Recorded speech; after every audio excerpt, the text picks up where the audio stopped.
Welcome to Jewish Boy Calls His Mother. I'm your host, Sadia, and this is my mother, Ima. Hey, Ima. Hello, my sweetness.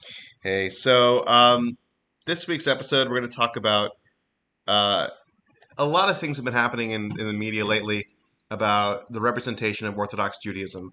And there's been a lot of unorthodox episodes happening all over the place. So we're going to have our own unorthodox episode. We're going to talk about what's it like being an Orthodox Jew and how we feel towards unorthodoxy. Was before we begin, you said you wanted to say a prayer, and I want to say a disclaimer.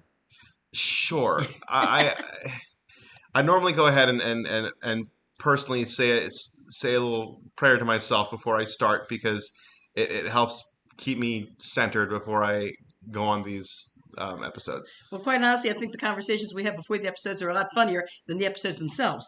Well, look, our content's not that good, but we're trying. We're trying, and that's all that matters. Okay, so there, I said it. It's very quiet and said it to myself. Okay. And your disclaimer you want to say? Well, maybe I should say a prayer too. Please, Rabbona Shalom, keep me from using my mouth to change feet. Change feet? Yeah, putting your foot in your mouth. Oh, jeez, Louise. Okay, alrighty, fine.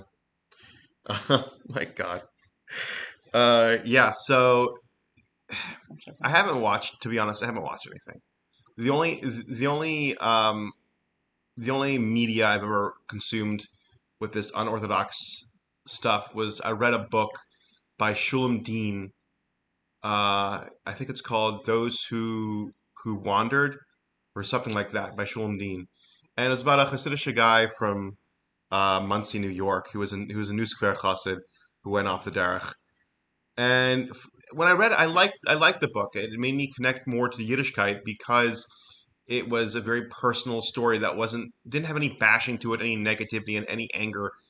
But like lately, it's been happening where people just get angry with Orthodox Judaism, and what's so frustrating is that like your anger isn't with Judaism, in my opinion. Your anger is with people who wind up being Jewish or wind up being Orthodox or ultra Orthodox Jews who stress you out, and you never had an outlet to go ahead and maybe decompress before you found anything else you're able to do. Like I think one of the frustrations from what I gathered, but just by reading comments, they were talking about that in some sects of Judaism, ultra Orthodox Judaism, girls can't ride bikes above the age of 9. I have heard that before, but I mean, if it's not your taste, then you just don't do that. I don't see why people have to throw the baby out with the bathwater. Yeah. I agree with you totally. Quite honestly, it's a free country. And I mean, if there are people who feel that some of these extremist groups, like the Satmars, I'm gonna, for example, um, brings out the best in them, and this is the group that they want for for their spiritual growth. Kol hakavod. This is the type of group that you want. Go right ahead. But what I think is sad is, quite honestly, when I became from, I knew right away that the extreme groups such as Satmar and Babov were not for me. I felt they were extreme, and I wanted something a little more middle of the road. Um, I think it's upsetting, like you said, throwing out the baby with the bathwater. That your sisters every now and then will come across young people on the internet who used to be Satmar, used to be Babov, and they just go totally non-religious, totally fried. And your sisters, a few times in communicating with these people, had told them, look, you don't have to go totally fried, totally not doing any of the mitzvahs. The group that you saw, the people you were exposed to, were extreme. Let's face It's it. not just it's I not think they just were kind of extreme. oppressive. I think they It's were not just extreme. extreme because honestly, But Chabad Lubavitch, that the sect that you're part of and I'm part of, people will consider extreme. It's not extreme. It's finding your balance. I don't want to say Satmar is extreme. I don't think it's extreme. I think it's very intense. And I think there's parts of Judaism that are very intense. And I remember growing up and experiencing a lot of intense part of Judaism. And now that I'm an adult, I don't do it because it's just not for me. It's just I guess for my perspective, maybe I have to start playing devil's advocate here. You know, on the other side, you have the reason why people go off the derech is because it's so intense, it's so extreme, and they need to just I guess it's so funny because it says in Rambam that if you're trying to find your balance, you take an extreme from one end to the other. And I think what it is these people are trying to find their balance. So they wind up, from keeping Shabbos and kashrus and all this stuff and wearing bulletproof stockings and shaving their head and, not riding bicycles to the next day getting a bacon, egg, and cheeseburger, from McDonald's, which is funny because it's really not high quality food if you're gonna go trafe.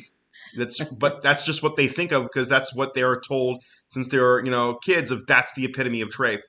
Um, and that's something that they wind up doing because it gives them a sense of security and control, where they're no longer part of something that has control over them. They're in control. But in my personal opinion, and I've seen it in like read Psychology Today or speak to psychiatrists or speak to therapists. There's only so much kind of independent freedom you really have because you're just a makeup of the reactions from your family, which are reactions from reactions from reactions. So you really don't have any free will except whether you believe in God or not. And that's just a quote from Rashi. Rashi says that there is no free will in this world except for the belief in God. And correct me if I'm wrong. I think it's Rashi. It might be Rambam or somebody else. But Trying to think. but yeah, but that's what they were saying. Where it's not you like even people that are going off the derech now. I don't really think they have a choice in the matter. In my opinion, I really don't. Well, I think people who are going off the derech, you know, first of all, they're not like the Torah is good, okay, and the Torah is good. Let's face it. And I think what they're reacting to, I don't think they're reacting to the religion per se, and I think you hit on that a little while ago. They're reacting to the things that are going around them on a human level. Yeah, I think, but they just need to be comforted at this time. When they're going off the derech, I think getting yelled at, screamed at, booed, kicked off No. stage, kind of thing Hmm. is not going to help them, and it's not going to help anybody. But it is a natural reaction, that's for sure. People need to realize, though, especially parents, if you're a parent and you have a child that's going off the derech, the worst thing you can do is to ostracize this child. Ostracizing people will get you nowhere. The best thing that you can do, you can be honest with your child. You can let them know, hey, I'm not happy about this choice you've made. I don't think it's a good choice. I don't think it's a choice that's going to be good for you, but you're still my child. I love you, and you will always be welcomed in my house. And that kind of attitude, if that child, realizes they're welcome, they come back, they come for dinner, they come for lunch, they come for Shabbos, they're reminded about, the Shabbos and the Yontif that they had. They will come back sooner. And I detest this excuse. And a lot of yeshivas do this. When they kick kids out, I think it's also a big mistake among the yeshivas. Never kick out a kid that's starting to go off the derech. It's the worst thing you can do. And don't use the excuse, oh, he or she will have an influence on their younger brothers and sisters or have an influence on the other kids. That is not true. The Torah is good. And if anyone's going to have an effect on that person, on that child, it's going to be the other kids around them that are committed to Torah and mitzvahs that are going to, have an influence on them. Never ever ostracize anybody. Never kick out of yeshiva. Never ostracize them out of your house. On the contrary, do just the opposite. Do what you can to be as understanding as possible, and let them know that they'll always be welcomed. Yeah, I mean, the truth does not need to be screamed, Yes. in my opinion. And it's like the reaction from the Orthodox community sometimes when it comes to somebody who decides or is even just questioning their own existence, which is normal. It's a normal, natural thing to do. Um, there's this knee jerk reaction to just have this sinas chinam in here, which is very hypocritical and very silly and stupid to have. But this visceral like anger and hatred and fear because they're scared because these people are insecure themselves. That's what I really think. I think Mm-hmm. these people that react to these to off the derech people who are from, I think those from people are really insecure with their Judaism Mm-hmm. and are scared that if they see someone else enjoying their life, they'd want to do it too. I think you hit a very good point. I think anybody who's secure in their Judaism will not feel threatened by someone who's, either going off the derech or who's not religious. And Chabad, by the way, we have to, we have to deal with this all the time because this is like our business, you might say. Our business is to, put ourselves out to, try to draw people outside of Judaism, you know, back into the fold and show them how good it is to be Jewish. It's And so we deal with people like this all the time. And sometimes like I was talking to a gentleman about children in a family going off the derech and how to handle it. And he said the very techniques that we use to makarv other people, to makarv non-from Jews, to make our house open to them and to be welcoming and to accept them, basically for who they are as a human being. He says those are the same techniques that a parent should use for any of their kids that are starting to go off the derech. okay. So I have to put this out there. Chabad doesn't makarev. Chabad's not about makareving. It's about realizing that you were never lost. I like You that. know, there, That's there. a good thought. It's the thought of Chabad Lubavitch. It's the Rebbe had a conversation with this one Reform rabbi, and the Reform rabbi kept on having these conversations back and forth with the Rebbe, and it got to a point where eventually the Reform rabbi became more religious, and he told the Rebbe that, oh, look how like religious he is now, and like how he grew so much, but he was basically saying that he was being Makarev. And the Rebbe was saying that you were never lost, you never were Makarev. It's just, Interesting. you were who you were, and you just didn't understand or didn't know. It's a lack of knowledge, not deliberate, ignorance. And that's why I think when someone goes off the derech, it's not that they're trying to deliberately be against God. It's that they're trying to shake off this feeling of being controlled by abusive people. And once they realize that their abusive people aren't okay. So I can only explain it through example. If someone goes ahead and is in a very religious but in very controlling environment, the head of the household, whether it be the mother or the father, and I've seen it in both ways, will use this way of saying like, you can't do that because the Torah says so. And when they say something along those lines, the kid has to blindly obey, because if he goes against the Torah, he goes against its core essence. And if he goes against its core essence, then he winds up going ahead and denying and renouncing God, which, to an 8, 9, 10, 11, 12-year-old person, it's pretty intense. Until eventually they get sick of it, bored of it, or they don't care anymore, and then they just go snap. And that's why for me is when I got my smicha, I got a lot of experience from my sisters and my dad, who would go ahead and be like, you can't do that because the Torah says this, the Torah says that, and therefore you can't do this, you can't do that, and just I felt that they were trying to tell me what to do. And I went ahead and got my smicha, and when I got my smicha, I realized, oh, they're wrong. They're just talking, lies. They're not really saying the truth. Because once you dive into Judaism honestly, and once you dive into the Torah honestly, you realize where you can fit into this part of you that understands Judaism, that respects Judaism, and follows the laws of Judaism, but in a way that's catered to you. And that's what Judaism is supposed to be. It's supposed to be catered to you.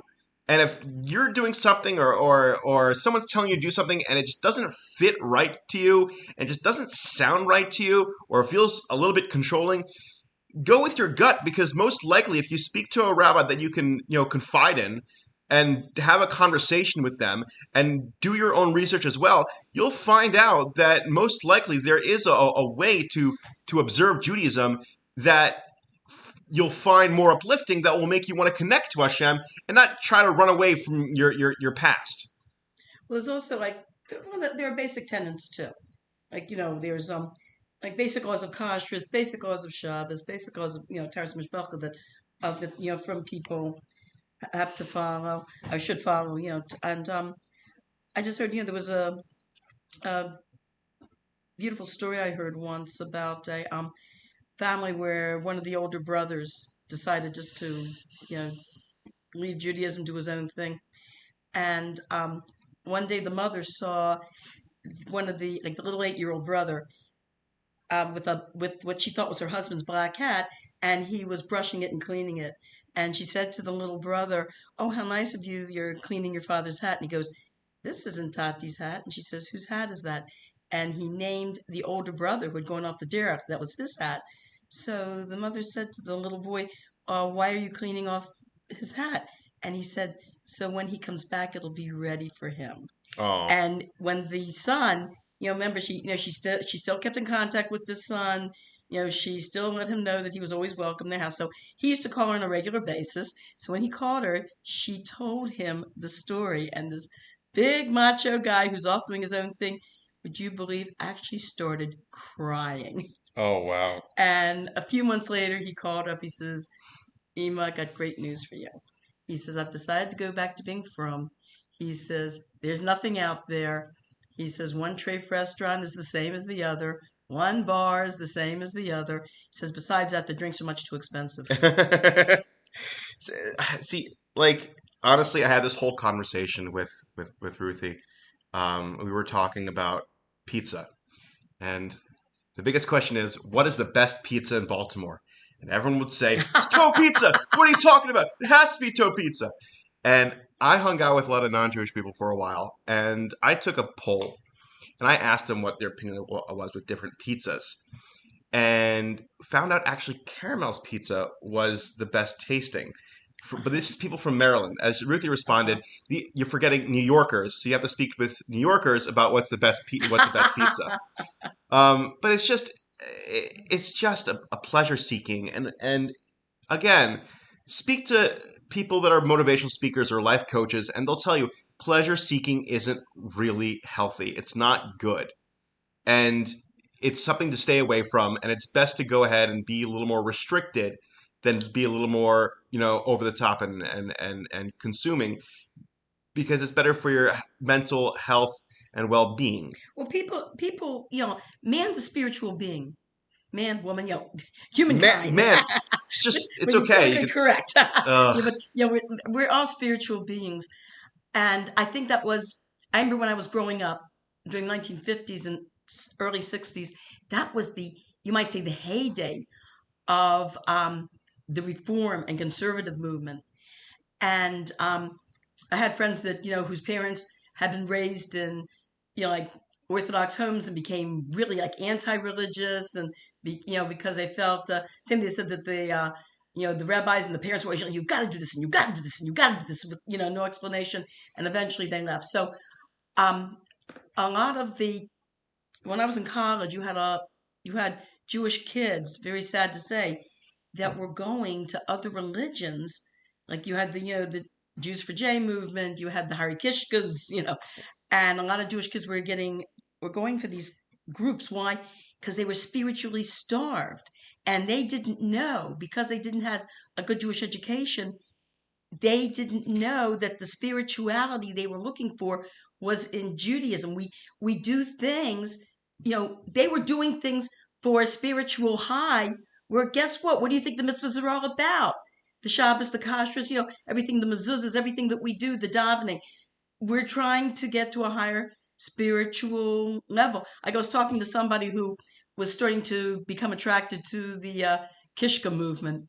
And she said, "Oh, she goes, they never eat pork and they never mix meat with milk, and they're very careful about their diet. And they're very, and so I said to her, what do you think kashrus is?" And she was like shocked. She says, "Well, what is kashrus?" And when I told her about not eating meat with milk, being careful how that the animal is shechted in a humane way, um, and not eating pork products, she was shocked. She goes, she never knew that was what kashrus was. She thought it was just that the rabbi blessed it. yeah, I can't believe there's so much ignorance in the world, especially even nowadays when we have the internet. But I mean, it's Well, this was before the days of the internet. This yeah. was No, I'm saying no, this no, was in the no. 60s and I'm talking about 70s. nowadays. That Oh, still exists. mhm. I go on Reddit sometimes and I look at some forums and things like that, and I still see, you know, people like just asking questions because they just don't know.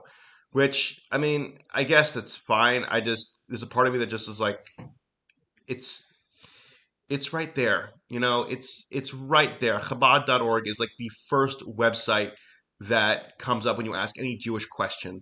It's almost frustrating when you see people just play ignorance. But again, that's a different topic for a different day. Um, but yeah, in conclusion, it's I, we, I'm trying to think of the right way to phrase this.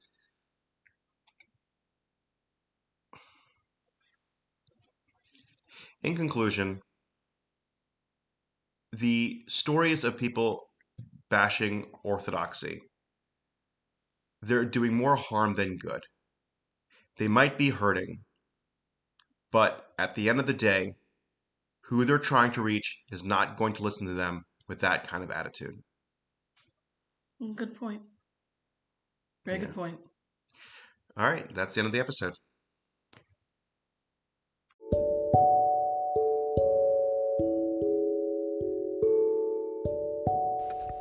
Thank you for listening to Jewish Boy Calls His Mother. Please like and share and find us on Facebook at Jewish Boy Calls His Mother Podcast. We are looking forward to hearing from you.